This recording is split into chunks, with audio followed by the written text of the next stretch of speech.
Praise the Lord. நல்லொரு நாளை ஆண்டவர் கொடுத்தக்காய் நாம் ஸ்தோத்திரம் செய்வோம்.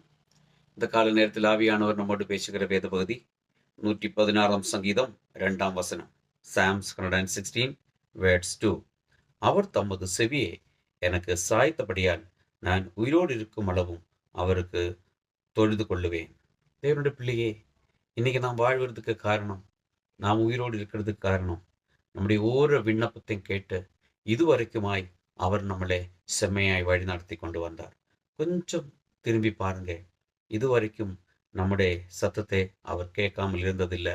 நம்முடைய காரியங்களுக்கு காது கொடுக்காமலும் இருக்கவில்லை.